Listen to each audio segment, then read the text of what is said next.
အားလုံးပဲမင်္ဂလာပါအားလုံးကိုယေရှုနာမအဖြစ်ကြိုဆိုပါရစေကျွန်တော်ဒီကနေ့ညနေဟာဓမ္မသခြင်းအဖြစ်ဖခင်သခင်ရဲ့ကျေးဇူးတော်ကိုချီးမွမ်းခြင်းဓမ္မသခြင်းအဖြစ်ကျွန်တော်တို့ဖခင်သခင်နဲ့မိတ္တဟာယဖွဲ့ခြင်းနဲ့ဓမ္မသခြင်းအဖြစ်စင်ခြင်းနှလုံးသွင်းခြင်းအမှုကိုပြုမှာဖြစ်တဲ့အတွက်အားလုံးပဲကျွန်တော်တို့ရဲ့လက်ကင်ဖုန်းတွေကျွန်တော်တို့ရဲ့ဒီစိတ်ကူးရင်တာတွေစိတ်မအီမတာဖြစ်တာတွေပြီးတော့စိတ်လေးတာတွေကအစဒီမှာအားလုံးထားခဲ့ဖို့အတွက်ယေရှုနာမအဖြစ်ဖိတ်ခေါ်ပါတယ်ကျွန်တော်တို့အားလုံးစိတ်ရောခန္ဓာရောအတွေးအခေါ်ရောစိတ်ကူးရင်တွေကအစကျွန်တော်တို့ဝတ်ပြုအစီအစဉ်ထဲမှာဝင်ရောက်ဖို့အတွက်ခေါ်ဖိတ်ချင်ပါတယ်ပထမဦးဆုံးကျမ်းပိုက်တစ်ပိုက်ဖတ်ပါမယ်Efesa delna janglai kwa le jangkulna Efesa delna janglai kwa jangkulna Hlado in pakhat le pakhat ichono Boy pa chu hla le odo in Nal lung chin tak tak in thang chatu Kan boy pa Jesu Christ minin Zai zong kip cha a pathian chu long u General no kapato thema twiyada kaတဦးနဲ့တဦးချိုတာတော့လှပတော့တန်စင်အဖြစ်အချင်းချင်းစကားပြောကြပါလို့ပြောပါတယ်တခါတလေမှာကျွန်တော်တို့စိတ်ပြတ်တဲ့အချိန်တွေရှိတယ်ဝမ်းနည်းတဲ့အချိန်တွေရှိတယ်တယောက်နဲ့တယောက်စိတ်မကြည်လင်တဲ့အချိန်တွေအများကြီးရှိတယ်အဲ့ဒီအချိန်ထဲမှာကဘုရားသခင်ကသူ့စီမှာအမြဲတမ်းချီးမွမ်းခိုင်းတာဖြစ်ပါတယ်တခါတလေမှာကျွန်တော်တို့မနဲ့အိယာထတာပုံမမှန်တော့ဘူးဆိုရင်ဘုရားသခင်ကိုချီးမွမ်းခြင်းစိတ်ရှိသလားမရှိဘူးဒါပေမဲ့တမန်ကျမ်းစာကကျွန်တော်တို့ကိုတုံ့တင်ပေးတာကတော့ဘုရားသခင်ကိုအမြဲတမ်းကိုရော thank you ကိုရောကျေးဇူးတင်ပါတယ်ဆိုတဲ့အရာနဲ့အစာပြုခိုင်းတာဖြစ်ပါတယ်ဒါကြောင့်ဒီကနေ့ကျွန်တော်တို့ဓမ္မသခြင်းတွေဆိုတဲ့အခါမှာတချို့သခြင်းတွေကလေအသွေးနဲ့ရွှေနဲ့ညက်ရည်တွေတွန်းလောင်းပြီးတော့ရေးခဲ့ရတဲ့ဟာတွေဖြစ်တယ်ဒါပေမဲ့အဲ့ဒီသခြင်းတွေကိုကြည့်တဲ့အခါမှာဖခင်ကိုအမြဲတမ်းကျေးဇူးတင်ကြတယ်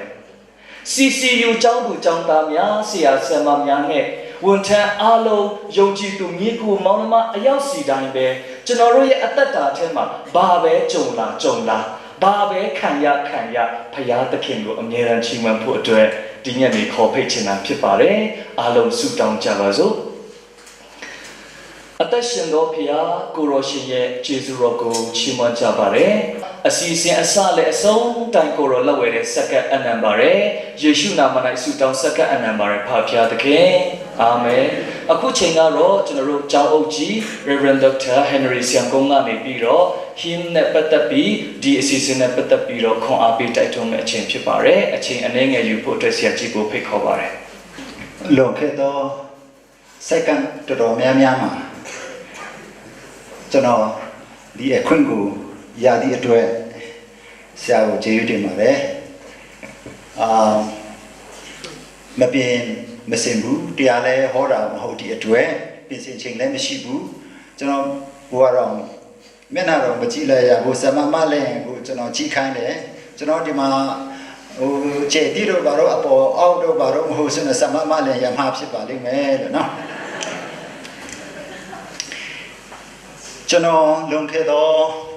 1998ခုနှစ်တုန်းက Sunday School တချင်းလေးတွေပေါ့တူထွားဒီခေတ်ပေါ်တချင်းစင်တပုတ်နှစ်ပုတ်ပဲပါတယ်အဲ့ဒါကျွန်တော်စာအုပ်တီဟာလေးကျွန်တော်ထုတ်ခဲ့ပါတယ်အဲ့ဒါ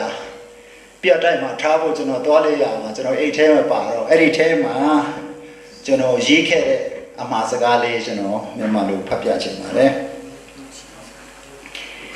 တေဂီတာဟူဒီဒဂူတမျိုးပြင်ရှိ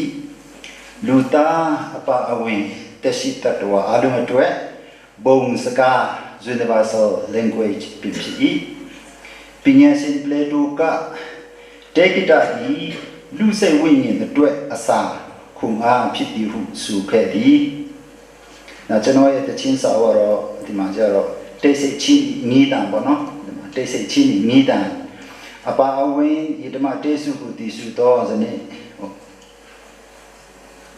လူငယ်များမြန်မာသားဖိတ်ကုံရောကိုချီမွန်လူတော်စန္ဒမြဲနဲ့ ဖွင့်နေတည်ကူးလူသောဝါဒနာများပေါ်ပေါက်စေလူသောစန္ဒဖြင့်ထုတ်ဝေခြင်းဖြစ်ပါသည်ရုပ်ကလည်းအနုပညာရုပ်လည်းမပေါက်အတန်ကလည်းဝတ်လူကျဲလူကိုအော်ရလူကတော့မှတချင်းဆက်တယ်ဆိုရင်လူငယ်များတချင်းဆက်ဖို့ရတယ်တွဲဆိုတော့မှအပေးခြင်းဖြစ်တယ်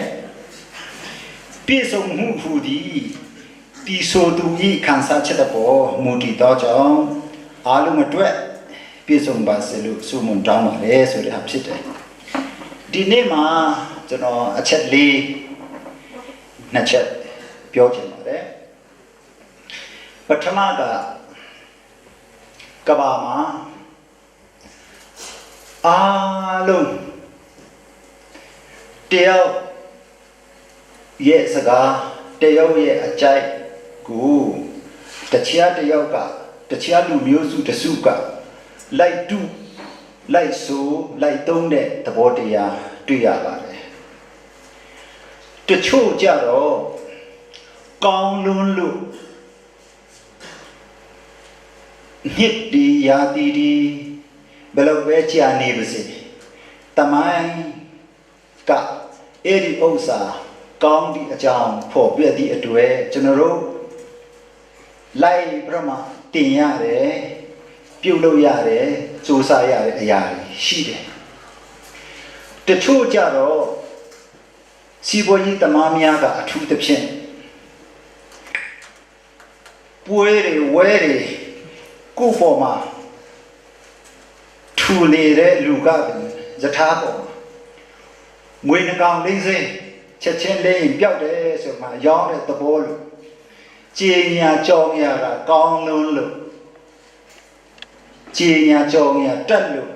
ကောင်းဒီမှန်းမသိမကောင်းဒီမှန်းမသိအဲ့ဒီဟာကိုလိုက်မလုံးရင်ခစ်မမီတော့တလူလူ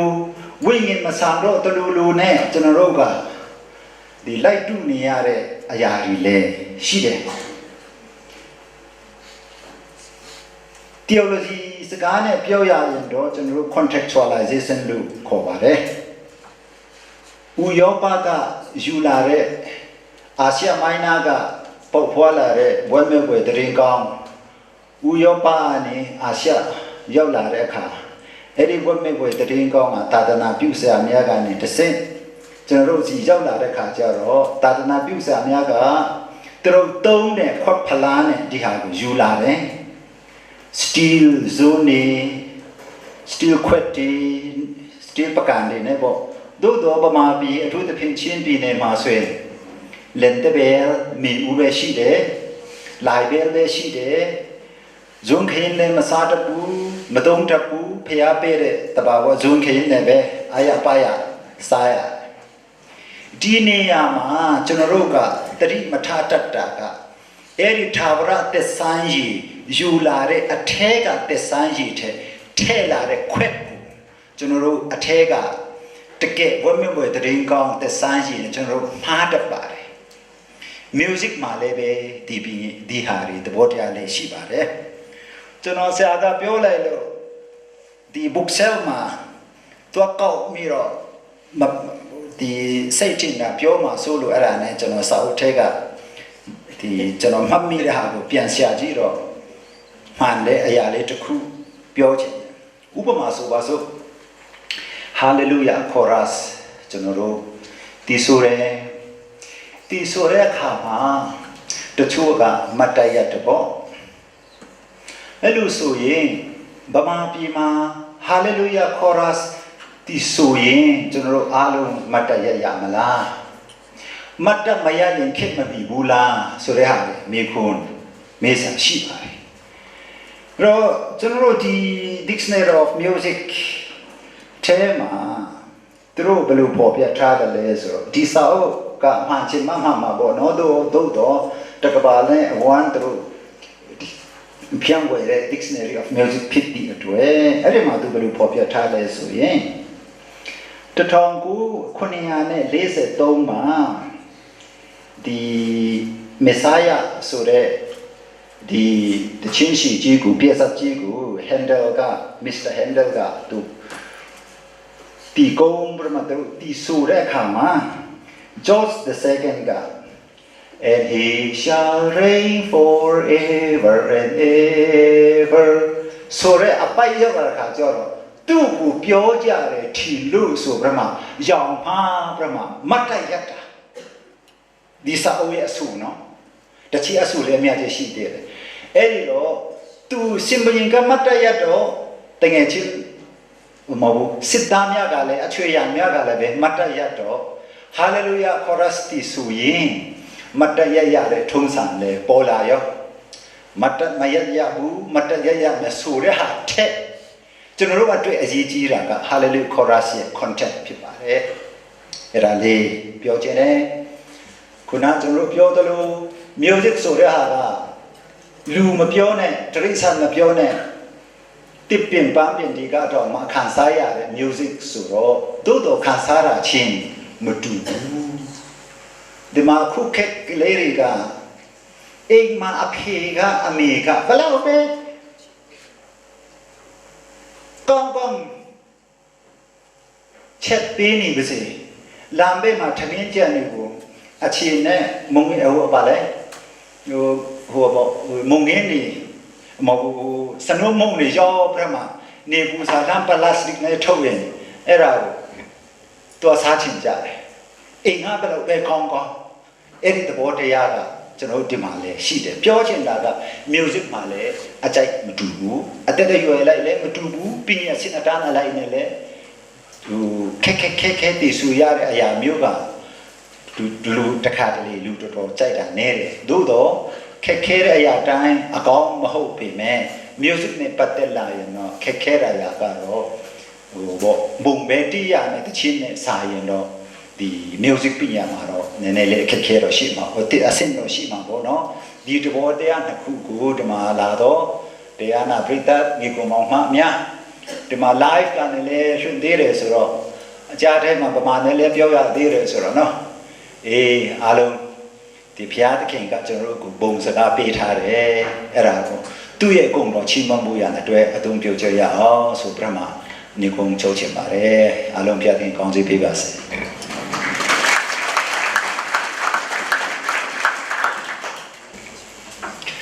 ဆရာကြီးကိုကျေးဇူးတင်ပါတယ်ကျွန်တော်တို့အားလုံး hymn ဒီဆိုခြင်းအဖြစ်အစီအစဉ်ကိုဝင်ရောက်တော့မှာဖြစ်ပါတယ်အားလုံးပဲဒီသူ့ရဲ့ story လေးတွေသူ့ရဲ့ရေးသားတဲ့သူတွေရဲ့အကြောင်းကိုလည်းကျွန်တော်တို့ပြောပြတော့မှာဖြစ်ပါတယ်ပထမဦးဆုံးအနေနဲ့ကျွန်တော်တို့ to God be the glory ဖယားသခင်ဘုန်းတော်ကျူးသခြင်းကျွန်တော်တို့အရင်ဦးဆုံးဒီဆိုကြမှာဖြစ်ပါတယ်ဒီ page number hymn number 18ဖြစ်ပါတယ်ခရစ်ဖာလဘူအကျွန် number ပခတ်အစီကျွန်တော်တို့ဒီ hymn ကျွန်တော်တို့ရဲ့အကြောင်းတော်ကြီးရဲ့ hymn မှာဆိုရင်18ဖြစ်ပါတယ်ကျွန်တော်တို့ဒီ hymn ကိုရေးသားတဲ့သူနာမည်ကတော့ Francis Jane Crosby လို့ခေါ်ပါတယ်ပုံမှန်အဖြစ်တော့သူ့ကို Fanny Crosby လို့လူသိများလာတာဖြစ်ပါတယ်ကျွန်တော်တို့ Fanny Crosby ရဲ့အသက်တာကိုကြည့်တဲ့အခါမှာ6နှစ်အရွယ်ကနေမျက်လုံးကွယ်သွားခဲ့တယ်6နှစ်အရွယ်ကလေးကနေမျက်လုံးကွယ်သွားတယ်သူတည်သွားတဲ့အဖြစ်ပဲဖြစ်ပါတယ်ဒါပေမဲ့သူထင်တာကမျက်မြင်ဘဝတစ်ခုလုံးမှာသူ့ရဲ့ဘဝကနေ6နှစ်ကနေတည်သွားတဲ့အထိမျက်မမြင်လို့နေခဲ့ရပေမဲ့သူ့ရဲ့ဘဝကိုသူတန်ဖိုးရှိတယ်လို့အမြဲတမ်းထင်တယ်ဒါကြောင့်မို့သူဟာမျက်စိကွယ်တော်လဲပဲဓမ္မတခြင်းပေါင်း8000ကျော်ကိုရေးခဲ့တာဖြစ်ပါတယ်ကဗျာကို1000ကျော်ရေးခဲ့တာဖြစ်ပါတယ်သူဟာအသက်15နှစ်ကနေပြီးတော့ New York မှာရှိတဲ့ New York School of the Blind လို့ခေါ်တဲ့ကျောင်းမှာအသက်35နှစ်ထိနေခဲ့ပြီးတော့သူသွားတော့ကတော့ကျောင်းသူဘဝနဲ့သွားတယ်ဒါပေမဲ့ New York မှာသူနေပြီးတဲ့နောက်ပိုင်းမှာတော့ဆရာမအနေနဲ့သူနေခဲ့တာဖြစ်ပါတယ် Crosby ရဲ့အသက်တာကိုကြည့်တဲ့အခါမှာဒီခေတ် gospel song writers တွေဓမ္မသချင်းရေးစက်တဲ့ဆရာမတွေကသူ့ကိုဘယ်လိုခေါ်ကြတယ်လဲဆိုရင် Queen of the Gospel Songwriter လို့ခေါ်ပါတယ်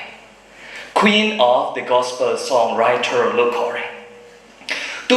သူရဲ့အသက်တာမှာသူဘယ်လိုဆုတောင်းတယ်လဲသူဟာမျက်မမြင်ဖြစ်တယ်လူတွေအတွက်တန်ဖိုးရှိချင်မှရှိမယ် တိုးတော်လည်းပဲသူ့ကိုသူဘလို့ဆုတောင်းတယ်ဆိုရင်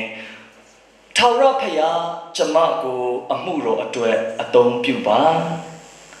ကိုရောရဲ့ဂယုဏတော်အဖြစ်ကျမရဲ့အသက်ဝိညာဉ်ကိုမျှော်လင့်ခြင်းပေးပါ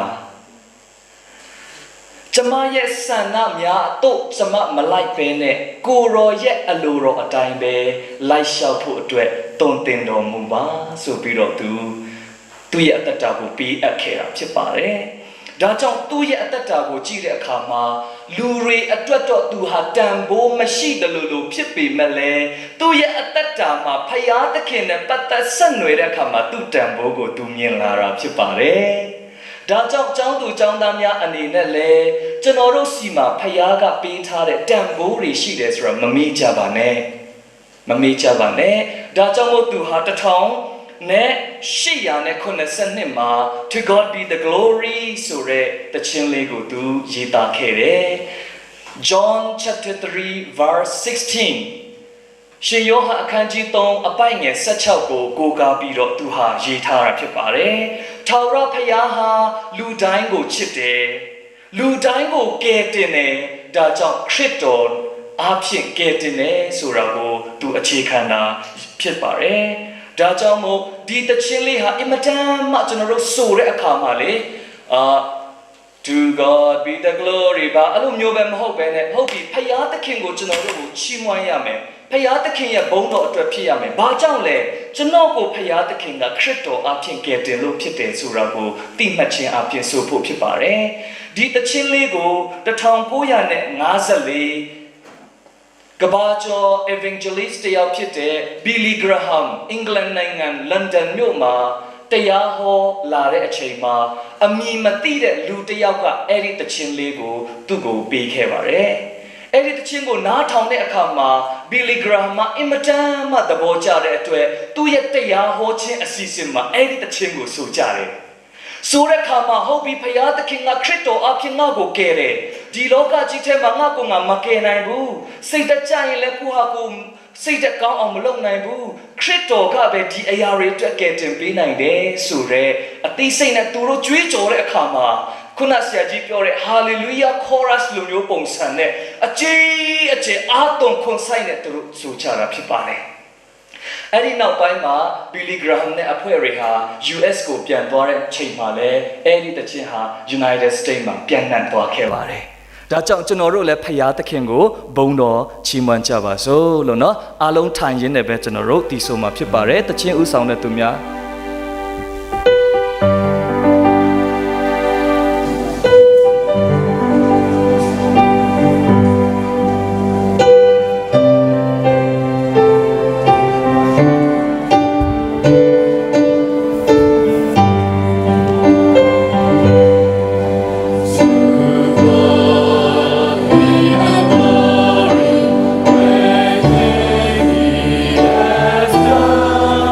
So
သခင်ဟာကျွန်တော်တို့ကိုချစ်တဲ့အတွက်ဖယားသခင်ကိုကျွန်တော်တို့ကပြန်ပြီးတော့ချီးမွမ်းတဲ့သခြင်းဖြစ်ပါတယ်ဖယားသခင်ရဲ့ဘုန်းတော်ကိုကျွန်တော်တို့ထင်ရှားလေလေ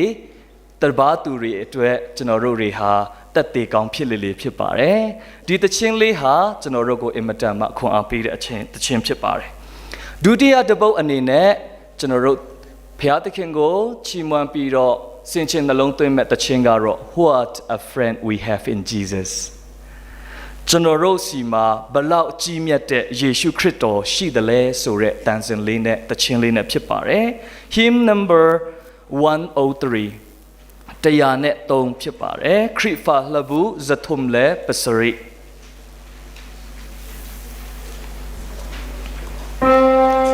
ကျွန်တော်တို့ဒီတခြင်းလေးကိုပြောတဲ့အခါမှာအင်မတန်မှမျက်ရည်လဲစရာကောင်းပါတယ်အင်မတန်မှလည်းဝမ်းနည်းစရာကောင်းပါတယ်ကျွန်တော်တို့ဒီပုံပြင်လေးကိုအားလုံးနားထောင်ကြည့်ရအောင် What a friend we have in Jesus ဆိုတဲ့ဓမ္မသခြင်းကိုရေးဆက်ခဲ့တဲ့သူကတော့ Joseph Scriven ဖြစ်ပါတယ် Joseph ရဲ့အသက်တာကိုကျွန်တော်တို့ကြည့်တဲ့အခါမှာဝမ်းနည်းကြေကွဲစရာတွေနဲ့ပဲဖြစ်ပါတယ်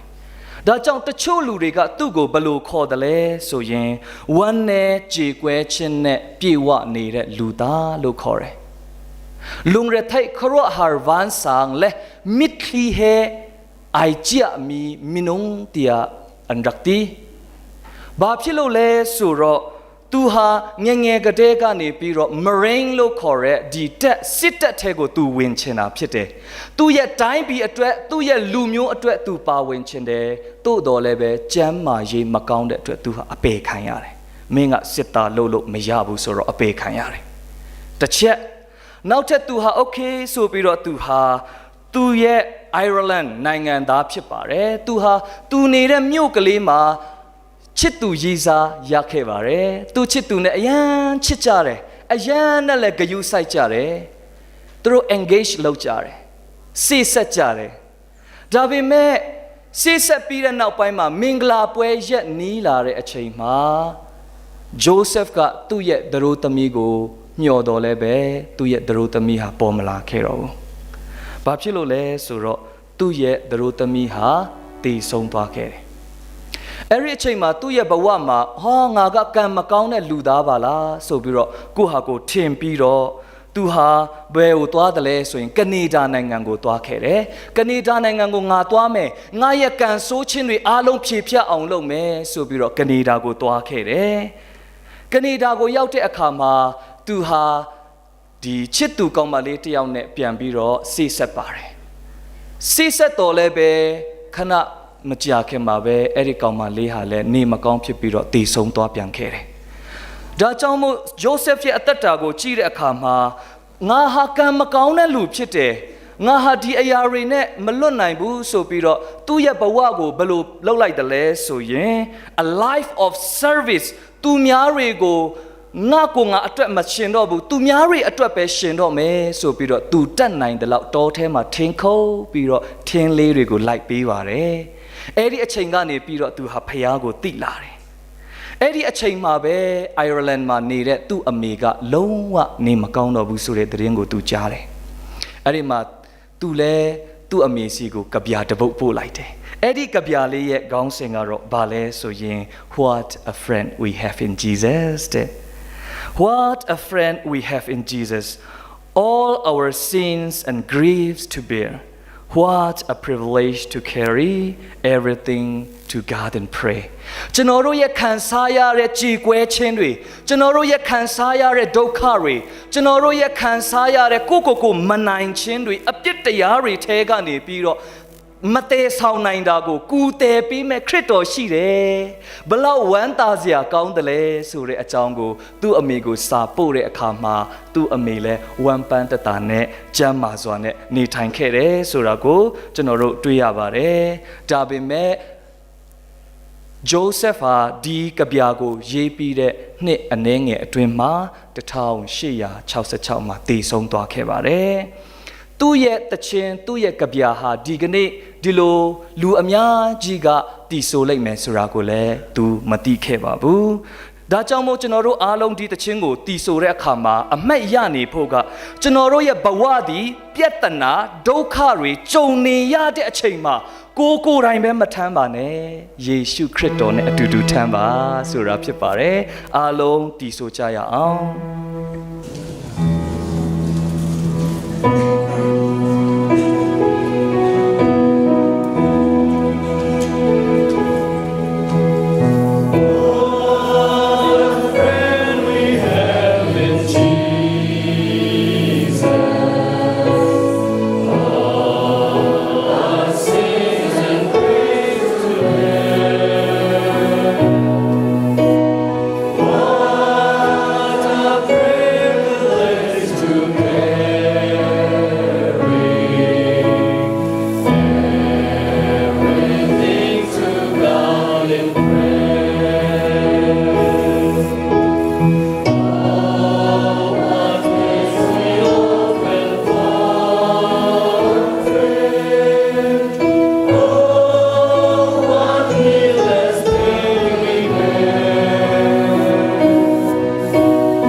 မထမ်းနိုင်တဲ့ဝန်တွေနဲ့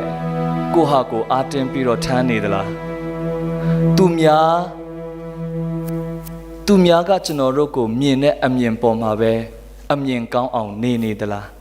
သူများတတ်မှတ်ထားတဲ့တန်ဖိုးမှာပဲကျွန်တော်တို့ယက်တည်နေသလားကိုဟာကိုဝန်မထမ်းပါနဲ့ယေရှုခရစ်တော်နဲ့အတူတူထမ်းကြပါစို့ကျွန်တော်တို့နောက်ထပ်ဓမ္မသချင်းတစ်ပုဒ်နဲ့ဆက်လက်ပြီးခွန်အားယူကြရအောင်နောက်တစ်ပုဒ်ကတော့ How great thou art ဖယားသခင်ရဲ့ဂရုဏာတော်ဟာဘယ်လောက်ထိကြီးမြတ်တယ်လဲဆိုတဲ့အကြောင်းကိုကျွန်တော်တို့ဖော်ကျူးကြမှာဖြစ်ပါတယ်ဒီသချင်းကိုတော့ကျွန်တော်တို့ညီကိုမောင်နှမဖြစ်တဲ့ BTH second year ကနေပြီးတော့ကျွန်တော်တို့ကိုခွန်အားပေးတည်ဆိုပေးမှာဖြစ်ပါတယ်ကျွန်တော် BTH second year ကိုအားလုံးဖိတ်ခေါ်ပါတယ်ရှေ့မှာကြွားရောက်ပေးပါကျွန်တော်ဒီ How great thou art ဆိုတဲ့သချင်းဟာ hymn number 19 Krifalabu Somlile Pakat ဒီဓမ္မသချင်းကိုရေးသားထားတဲ့ပုဂ္ဂိုလ်ကြီးရဲ့နာမည်ကတော့ Carl Bobacks လို့ခေါ်ပါတယ်1885ဖြစ်ပါတယ် Carl စာတင်ပေါ်တာဖြစ်ပါတယ်ပြီးတော့ သူ့ရဲ့နိုင်ငံဖြစ်တဲ့ Sweden မှာ lay minister တယောက်အသင်းတော်ကိုကူညီပေးတဲ့သူတယောက်ဖြစ်တယ်လို့သူဟာ newspaper editor လည်းဖြစ်တယ်လို့ member of Swedish Parliament မှာလည်းသူပါဝင်ခဲ့တဲ့လူပုဂ္ဂိုလ်ဖြစ်ပါတယ်။ဒီနေ့တော့သူဟာသူနေတဲ့နေရာနဲ့အကန့်ချင်နေအနားကိုသူကြည့်တဲ့အခါမှာမုန်တိုင်းတွေတအားတိုက်တယ်။မုန်တိုင်းတွေတအားတိုက်တယ် thunder ကျွန်တော်လျှက်စီးတွေတအားလက်တယ်။မဲတူးနေတာပဲပြီးကြရင်လည်းမုန်တိုင်းတွေတအားတိုက်တယ်ပျက်စီးတာတွေအများကြီးရှိတယ်။သို့တော်လည်းပဲနောက်မနက်ဖြန်မှာသူအိယာထားပြီးမှကြည်လိုက်တဲ့အခါမှာမနေ့ညကတောင်းကြမ်းခဲ့တဲ့မုန်တိုင်းကဘယ်အရာမှမဖြတ်စည်းနိုင်ဘူးတစ်ပင်ပန်းမှန်တွေကိုသူကြည့်လိုက်တယ်ဖယားသခင်ဖန်ဆင်းထားတဲ့တောင်တန်းကြီးတွေကိုသူကြည့်လိုက်တဲ့အခါမှာလှပနေဆဲဖြစ်ပါတယ်ဒါကြောင့်ဖယားသခင်နဲ့အတူတူရှိမယ်ဆိုရင်ဘဝမှာကြုံတွေ့ရတဲ့ဒုက္ခတွေမုန်တိုင်းတန်တွေကိုခံနိုင်ရဖို့ဖြစ်ပါတယ်ဆိုပြီးတော့သူဟာ how great thou art ဖယားသခင်ရဲ့မြတ်တာဖယားသခင်ရဲ့ချစ်ချင်းမြတ်တာဘလောက်လှလဲဆိုတာကိုဖော်ကျူးထားတာဖြစ်ပါတယ်အားလုံးနားဆင်ကြပါစို့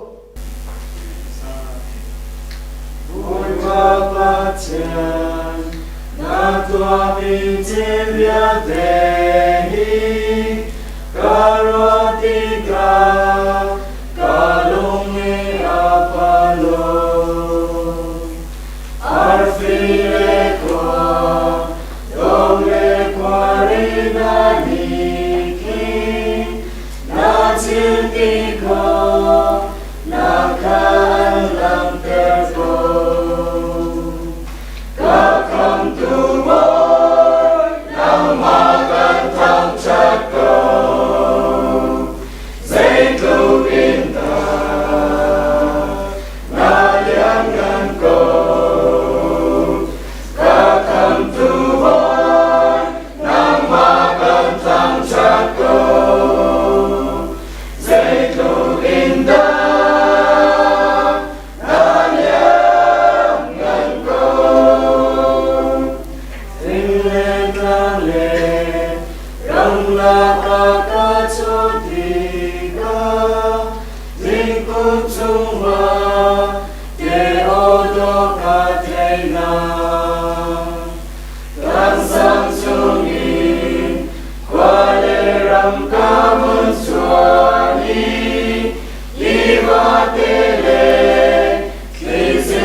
Go in the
ကျေးဇူးတင်ပါတယ်အခုကျွန်တော်တို့နောက်ထပ်ဓမ္မသချင်းတစ်ပုဒ် gospel song နားထောင်ဖို့ခေါင်းစဉ်ကတော့ blessings လို့ခေါ်ပါတယ်ဒါပေမဲ့ तू ကတော့မကြာသေးဘူးပေါ့နော်2017မှာLaura Story ကနေပြီးတော့ရေးသားထားတဲ့အရာဖြစ်ပါတယ်ဒီသချင်းလေးကိုဂုဏ်တော်ချီးမွမ်းပို့ဖြိုးအတွက်ကျွန်တော်တို့ဒီညီမငယ် beauty ကိုဖိတ်ခေါ်ပါတယ် Laura Story ဟာအင်မတန်မှနာမည်ကြီးတဲ့အခုခေတ်ခါနာမည်ကြီးတဲ့သချင်းစာရေးဆရာမဖြစ်ပါတယ်ကဗျာတွေလည်းရေးသလိုသချင်းတွေလည်းဆက်ဆိုပါတယ်ဒီဘာဖြစ်လို့ဒီ blessing သချင်းကိုရေးသားခဲ့ရတယ်လဲဆိုရင်အဓိကကတော့သူ့ရဲ့အမျိုးသားဟာ brain tumor အုံနောက်ပိုင်းမှာကျွန်တော်တို့ဒီပြဿနာရောင်ရမ်းတဲ့ဟာတွေယောဂါတွေဖြစ်လာတဲ့အခါမှာ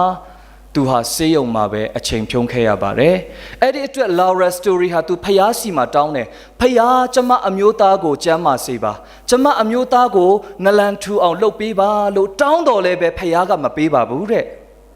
အဲ့ဒီအချိန်မှာ तू ကစိတ်ထဲမှာဘာထွက်လာတယ်လဲဆိုရင်ဖျားသခင်ကိုကျမကတဲ့တရားစီရင်ချင်လာတယ်တဲ့အပြစ်ပြောချင်လာတယ်ချစ်ချင်းမြတ်တာဖျားဆိုဂယုဏဖျားဆိုဘာဖြစ်လို့ကျမအမျိုးသား brain tumor ဖြစ်တာကိုနေမကောင်းခိုင်းတာလဲလို့ကျမဖျားကိုအကြိမ်ကြိမ်အပြစ်တင်တယ်ဒါပေမဲ့ကျမအသက်တာထဲမှာထွက်လာတဲ့အရာကအော်ငါကြုံရတဲ့ဒုက္ခငါနားလေတဲ့အရာလေးနဲ့ဖျားသခင်ကိုအပြစ်ပြောလို့မရပါလားဖျားသခင်ကငါအတွက်ဘာတွေအကြံစီရှိတယ်လဲဆိုတာငါမသိပါလားဆိုပြီးတော့သူ့စိတ်ထဲမှာရှိလာပါတယ်ဒါကြောင့်မို့သူတက်တည်ခံတာကဘာလဲဆိုရင်ကျမဒီအရာတွေထဲကနေတစ်ခုသင်ယူပါတယ်တဲ့ကျမသင်ယူတဲ့အရာကဘာလဲဆိုရင်ကျမအမျိုးသားခံနေရတဲ့ဒုက္ခဝေဒနာတွေထဲကနေတဲ့ကျမဘာသင်ယူရလဲဆိုရင်နံပါတ်1ကြောက်ရွံ့ခြင်း fear နံပါတ်2 loneliness အထီးကျန်ခြင်းဒါပဲတေချာလေးပြန်စဉ်းစားတဲ့အခါမှာတဲ့ဒါကဖယားသခင်ကကျွန်မအတွက်ယုံကြည်ခြင်းကိုကျွန်တော်တို့ testing စမ်းသပ်တဲ့အရာဖြစ်တယ်။ဒါကြောင့်နောက်မနေ့မနက်ချစ်ထချင်းချင်းကျွန်မဟာဘာလုပ်တယ်လဲဆိုရင်တဲ့ဖယားသခင်ကိုကျွန်မပြောလိုက်တယ် God I trust you ဖယားကျွန်မဖယားကိုအားကိုးတယ်။ဘာပဲကြုံကျွန်မအားကိုးတယ်။ဖယားသခင်ရဲ့ကောင်းကြီးမင်္ဂလာဆိုတာကပတ်စံမဟုတ်ဘူး။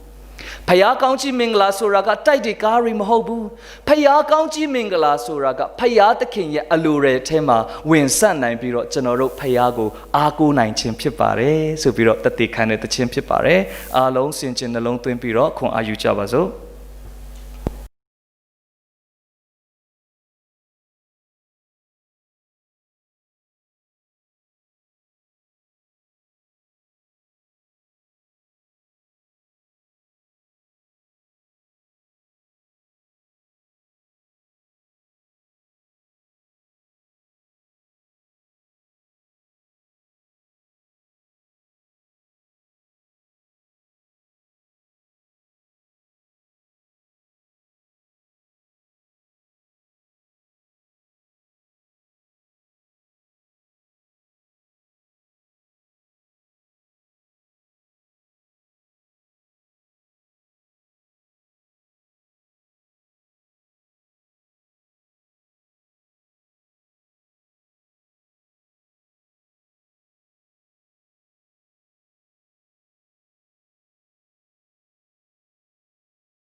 ဖယားသခင်စီကနေရတဲ့ကောင်းကြီးမင်္ဂလာဆိုတာမိုးဆက်လို့ကြတာလို့ခမည်းခံယူနေရင်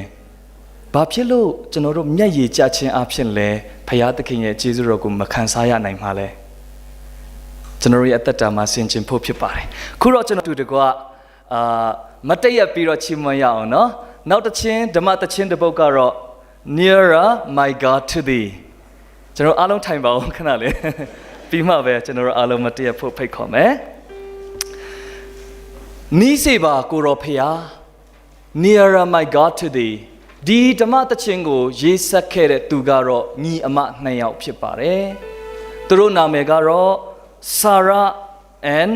Eliza Flower လို့ခေါ်ပါတယ် Sarah ကနေပြီးတော့ဒီ hymn ကိုရေးခဲ့ပြီးတော့ Eliza Flower ကနေပြီးတော့တန်စင်ရေးတည်ခဲ့တာဖြစ်ပါတယ်ကျွန်တော်တို့သူတို့ရဲ့အသက်တာကိုကြည့်တဲ့အခါမှာအင်မတန်မှဝမ်းနည်းစရာကောင်းရပါတယ်။ဘာဖြစ်လို့လဲဆိုတော့ Elisa ဟာတနေ့တော့ TB ယောဂါရှိခဲ့တယ်။သူတို့ခေတ်ခါတုန်းက TB ယောဂါဆိုတာမပြောက်နိုင်တော့ပါဘူး။ကျွန်တော်တို့ဒီခေတ်ကလိုမျိုးပျောက်သွားတာမျိုးမရှိတော့ဘူး။ဆိုတော့ Elisa ဟာ TB ယောဂါရှိလာတဲ့အခါမှာသူဟာတည်ဖို့စောင့်နေတယ်။အဲ့ဒီအထဲမှာမှသူ့ရဲ့ညီမဖြစ်တဲ့စာရကနေပြီးတော့သူ့ရဲ့အမကိုမပြစ်ပယ်ခြင်းလို့သူတေးသေးရှင်းရှင်းငါရဲ့အမအနားမှာပဲနေမယ်သူ့ကိုပြုစုမယ်ဆိုပြီးတော့သူဟာသူ့ရဲ့မစီမှာပဲနေခဲ့တာဖြစ်ပါတယ်။ကန်ဆိုးစွာနဲ့ပဲ TB ယောဂဟာကူးဆက်တဲ့ယောဂဖြစ်ပါတယ်။စာရကိုကူးတယ်လို့ပဲ Elisa မှာယောဂရှိတယ်လို့ပဲစာရကိုလည်းကူးသွားခဲ့ပါတယ်။အဲ့ဒီအမှာသူတို့ရဲ့အသက်တာမှာဘာကိုပေါ်ပြတယ်လဲ Bearing a cross brings us nearer God to God ကျွန်တော်တို့အခုထမ်းနေရတဲ့လက်ဝါးကတိုင်ကဖယားသခင်နဲ့နီးစေဖို့အတွက်ဖြစ်တယ်။ကျမတို့ကြုံတွေ့နေရတဲ့အမှောင်လောကကြီးကဖယားနဲ့နီးစေဖို့အတွက်လမ်းဖြစ်တယ်။ကျမတို့ဘေးနားမှာရှိနေတဲ့ကောင်းကင်တမန်တွေအုပ်ဆိုးခြင်းဟာလည်းဖယားသခင်နဲ့နီးစေဖို့ဖြစ်တယ်။ကျမတို့ခံစားနေရတဲ့ဒုက္ခ grief တွေဝမ်းနည်းခြင်းတွေဒုက္ခတွေအလုံးဟာလည်းဖယားသခင်နဲ့နီးစေဖို့အတွက်ဖြစ်တယ်။ဘယ်အရာမဆိုကြုံတိုင်းဖယားနဲ့နီးဖို့အတွက်လမ်းစာဖြစ်တယ်ဆိုပြီးတော့သူတို့သက်သေခံခဲ့ပါတယ်ဒီတခြင်းလေးဟာဆိုရင်အင်မတန်မှနာမည်ကြီးခဲ့တယ်1912မှာကျွန်တော်တို့ဒီအင်္ဂလန်နိုင်ငံကနေပြီးတော့နယူးယောက်ကိုသွားမဲ့ကမ္ဘာအကြီးဆုံး Titanic သင်္ဘောကြီးရှိခဲ့ပါတယ်1912 April လ14ရက်မှာပဲဒီ Titanic သင်္ဘောကြီးဟာသူ3ညလောက်ခရီးဆက်တဲ့အချိန်မှာကြောက်ဆောင်ဒီရေခဲဆောင်ကြီးကိုတိုက်ခတ်ပြီးတော့သူ့ရဲ့ one by ပြည့်ချင်းအဖြစ်ဒီတင်ပေါ်ကြီးဟာနစ်မြုပ်သွားခဲ့ပါတယ်။အဲ့ဒီတင်ပေါ်နစ်မြုပ်တဲ့အခါမှာလူထောင်ပေါင်းများစွာသောလူတွေဟာအသက်ကယ်လှေအသက်ကယ်ကျွန်တော်တို့အင်ဂျီတွေမရခဲ့ဘူး။အဲ့ဒီအချိန်မှာပဲလူတစ်ဖွဲ့ဟာသူတို့ဒီအတက်ကယ်လေထဲမှာဝင်ခွင့်ရရတာနဲ့မဝင်ခဲ့ဘဲနဲ့သူတို့ရရှိတဲ့ music အဖွဲ့လေးတရောလေးတွေယူပြီးတော့ဒီတန်စင်လေးကိုသူတို့ဒီခဲ့ကြတယ်ဒီတန်စင်အပြင်လူတွေဟာတက်ကယ်လေးမလောက်တဲ့လူတွေဟာအဲ့ဒီနေရာမှာစုပြီးတော့ဒီကြုံတွေ့ရတဲ့ဒီတေချင်းပြဿနာဒုက္ခပြဿနာတွေဟာဖယားနဲ့နီးစေဖို့ဖြစ်တယ်ပတ်ချင်ဟဲအင်းနေနက်လမ်အစီတီခါဖျန်တေအင်အန်ငယ်ကျူချာကန်တွန်မီဟာနက်ကန်တွန်မီငိုက်ချက်နက်လေကန်တွန်မီသီလဖွန်စကိဗယလတေဟီท่าเตอินกันเจ้าอาจุนปะเทียนเฮอินในนักลำลองเตอันซีตีคากันมุขมีอซีอาลงมาเตียปีรอจนรุชิมันจาบาโซคงอายุจาบาโซ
အားလုံးထိုင်ရအောင်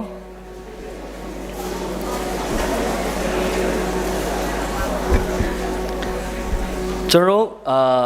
နောက်တစ်ပုတ်အနေနဲ့ကျွန်တော်ကုံတော်ချီးမွမ်းမဲ့တခြင်းကတော့ When the roll is called yonder I'll be there ဒီတခြင်းလေးကအင်မတန်မှလူတွေရဲ့အသက်တာကိုပြောင်းလဲစေခဲ့ပါတယ်ကျွန်တော်ဒီတခြင်းကိုခွဲရအနေနဲ့တည်ဆိုပေးဖို့အတွက် BAE English BAE first year ဘောနော် BA English first year students တွေကိုဖိတ်ခေါ်ပါတယ်ဒီတခြင်းကိုကျွန်တော်တို့ကြည့်တဲ့အခါမှာရေးဆက်တဲ့သူရဲ့နာမည်ကတော့ James and Black ဖြစ်ပါတယ်သူဟာ Sunday School ဆရာဖြစ်တယ်လူငယ်တွေကိုအထူးသဖြင့်တုံသင်ပေးတဲ့ဆရာဖြစ်တယ်တစ်ခေါက်ကတော့သူအိမ်ကိုပြန်လာတဲ့အခါမှာမျက်ရည်ကျပြီးတော့ပြန်လာတယ်အိမ်ကိုပြန်ပြီးတော့ဘာမှမလုပ်ခင်သူပီယာနိုရှေ့မှာထိုင်ပြီးတော့တခြင်းတီးတယ်အဲ့ဒီအချိန်မှာသူ့ရဲ့အမျိုးသမီးကလာပြီးတော့ဗာပြောတယ်လဲဆိုရင်ဘာဖြစ်လို့ငိုကြွေးရတယ်လဲလို့ပြောတဲ့အခါမှာJames Black ကဗာပြန်ပြောတယ်လဲဆိုရင်ဒီကနေ့ကျွန်တော်နာမည်ခေါ်တဲ့အချိန်မှာကောင်မလေးတယောက်မရှိခဲ့ဘူးလို့ပြောပါတယ်အဲ့ဒီကောင်မလေးဟာအသက်14နှစ်အရွယ်ဖြစ်ပြီးတော့တခေါက် James Black ဟာလမ်းလျှောက်ရင်းနဲ့သူသွားတဲ့အချိန်မှာ Sunday School class မှာမတက်ရောက်ဘူးတဲ့ချန်စီယိုနာမှာရှိနေတဲ့ပေကက်ကက်ဖြစ်နေတဲ့ကောင်မလေးတယောက်ကိုသူတွားတွေ့တယ် Sunday School တက်ဖို့အတွက်သူခေါ်တယ်အဲ့ဒီကလေးမလေးဟာရောက်လာပါတယ်တနေ့ကျတော့ James Black ဟာအဲ့ဒီကောင်မလေးကိုနာမည်ခေါ်တဲ့အခါမှာနာမည်မရှိပြန်ပြီးတော့မပြောလာဘူးပေါ့နော်ရှိဆိုတဲ့ဟာမပြောလာဘူးသူတို့ရဲ့ Sunday School class မှာဆိုရင်ဥပမာအဘက်နှစ်ကိုလို့ပြောလိုက်ရင်ကျွန်တော်ကမတ်တရက်ပြီးတော့ကျမ်းပိုက်တစ်ပိုက်ဖတ်ပေးရတာဖြစ်တယ်ဒါပေမဲ့သူဟာ James Black ဟာသူဟာနာမည်ပြောတဲ့အခါမှာအဲ့ဒီကောင်မလေးကမထလာတော့ဘူး Okay ဒီတိုင်းပဲပြီးသွားတယ်ဒါပေမဲ့ तू အိမ်ပြန်လမ်းမှာစိတ်ကခုနေတယ်ဒီကလေးမကဘယ်သွားမလဲဒီကလေးမလေးကဘယ်ကိုရောက်နေမလဲဆိုပြီးတော့ तू စုံစမ်းပြီးတော့အိမ်ကိုသွားရောက်တဲ့အခါမှာအဲ့ဒီကလေးမကနမိုးနီးယားနဲ့အိယာထဲမှာလဲနေပြီသူ့အမေကလည်းကောင်းကောင်းမပြုတ်ဆုခံရတဲ့ကလေးမလေးဖြစ်နေပါတယ်အဲ့ဒီခါမှာ तू အရန်ခံစားရတယ်ဆေးရုံကိုခေါ်သွားတော့လည်းပဲအချိန်မမီခဲ့ဘူးအဲ့ဒီကလေးမလေးကတည်ဆုံးသွားခဲ့တယ်အဲ့ဒီချက်မှာ तू ရဲ့စိတ်ထဲမှာရှိလာတာကဘာလဲအော်တနေ့ခရစ်တော်ကလည်းငါတို့ကိုနာမည်ခေါ်လာလိမ့်မယ်အဲ့ဒီနေရာမှာငါမရှိရင်တော့မဖြစ်ဘူးဆိုတဲ့အသိစိတ်ကလေးနဲ့ဒီတခြင်းကိုရေးသားခဲ့တာဖြစ်ပါတယ်အားလုံးနားဆင်ပြီးတော့ခွန်အားယူကြပါစို့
Jesu tomorrow. So now so the mother chain. Pipare. The chain bouncing around. God be with you till we meet again. General Pianle. မဆုံတွေ့သည့်တိုင်ဖယားသခင်တင်နဲ့အတူရှိပါစေဆိုတဲ့ဓမ္မသချင်းဖြစ်ပါတယ်ဒီဓမ္မသချင်းကိုရေးဖွဲ့ခဲ့တဲ့သူကတော့ Dr. Jeremiah Rankin ဖြစ်ပါတယ်သူဟာ First Congregational Church Washington DC မှာ pastor ဖြစ်တယ်သူဟာအသင်းတော်ကနေတခြားနေရာမှာတွားဖို့ဖြစ်လာတဲ့အခါမှာ farewell သူကလုပ်ချင်လာတယ်ကဲဒီအတင်းတော်အတွက် farewell ကိုလုပ်တဲ့အခါမှာကျွန်တော်ဘယ်လိုတခြင်းတွေရေးရင်ကောင်းမလဲလို့ရေးတဲ့အခါမှာသူဟာ blessed be the tie that binds ဟုတ်ပြီဖခင်သခင်ရဲ့ကောင်းချီးမင်္ဂလာကခမည်းတော်ကိုရစ်ပတ်ပါစေဖခင်ရှင်ကောင်းချီးပေးပါစေဒါမျိုးတွေသူရေးတဲ့အခါမှာအားမရဘူးဒါတွေကတော့သိမမြဲဘူးတဲ့နှုတ်ဆက်ခွဲခွာတဲ့အခါမှာအချီနှောင်ဆုံးလုံးဝ effective အဖြစ်ဆုံးကကြတော့ဘာလဲဆိုရင် God be with you ဖယားသခင်တင်နဲ့ရှိပါစေဖယားသခင်တင်နဲ့ရှိပါစေဒါကြောင့်မို့သူဟာဖယားသခင်တင်တို့နဲ့ရှိတဲ့နေရာတိုင်းမှာတင်တို့သွားတဲ့နေရာတိုင်းမှာတင်တို့လှုပ်ဆောင်ရာတိုင်းမှာဖယားသခင်တင်တို့နဲ့အတူတူရှိပါစေဆိုပြီးတော့သူဟာဒီတခြင်းလေးကိုရေးဆက်ခဲ့တာဖြစ်ပါတယ်ဒါကြောင့်မို့ကျွန်တော်တို့အားလုံးမတရပြီးတော့ဒီတခြင်းလေးကိုချီးမွမ်းဖို့ပဲဖြစ်ပါတယ် Hymn number 207 Krifalabu Kulanga 207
ချင်းရေးဆရာတွေဟာ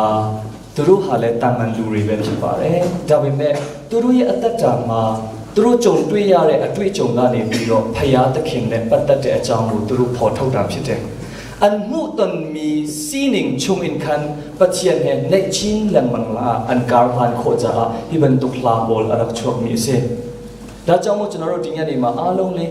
9စက္ကန့်6စက္ကန့်လောက်ဖရားသခင်ကိုကျွန်တော်တို့စကားပြောရအောင်ကိုရောဖရားကျွန်တော်ရဲ့အသက်တာမှာကြုံတွေ့ရတဲ့အရာတွေနဲ့ဖရားသခင်နဲ့ပို့ပြီးတော့နီးစပ်အောင်လမ်းပြတွန်းတင်ပါဘိုးပါနီတင်ကနနာကမှုတန်မီချီဇိဇုံဗီယတေဟဲကတန်မီချုံဟင်နန်မဟဲနိုင်ချင်နာကဂျန်တရကောကဂျွန်ပြကောတီအင်ကနနာကလုံတင်တင်ပတိယစနာအပ်တီနောက်ဆေ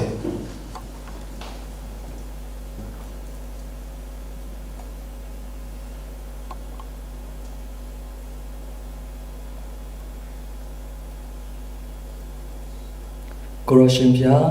မိမိကြုံတွေ့ရတဲ့အတွေ့အကြုံတွေခံစားချက်တွေဆိုးရွားလှတဲ့ခံစားရတဲ့ဒုက္ခဆင်းရဲတွေထဲကနေတော့ကိုရရှင်နဲ့မခွဲမခွာပဲအမြဲတမ်းကိုရရှင်နဲ့နီးစေနိုင်ဖို့အလို့ငါတွန်းတင်ပါလမ်းပြတော်မူပါယေရှုအပေါင်းကိုချီးမွမ်းတဲ့ယေရှုနာမ၌စက္ကန့်အနန္တရဖဖျားသခင်အာမင်ကျွန်တော်အားလုံးdoxology ဒီဆိုပြီးတော့ဆရာတော်ရဲ့ကောင်းချီးပေးခြင်းအဖြစ်အစီအစဉ်ရုပ်သိမ်းမှာဖြစ်ပါတယ်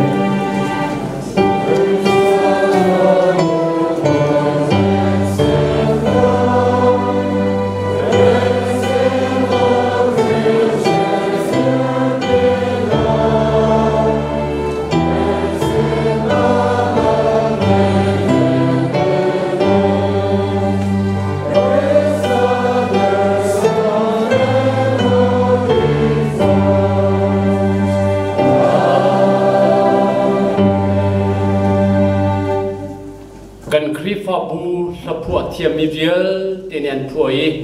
อันนุนโฮชันมีชาตุจันจันเดจันะอาร์ฟอมีเลสามีเลอังไงมีเวียลฟนุฟปาในนี้นันดีลาจุงอาหินอดองจัดคนมีปาปะเทียนโดดนะกันมวยปาที่สุครีเวลในจังฟ้านักเลเทียงทราอุมพีนักเลทนนักจูอตุเลซุงซาดองหิลมพึงจำจินโกเซ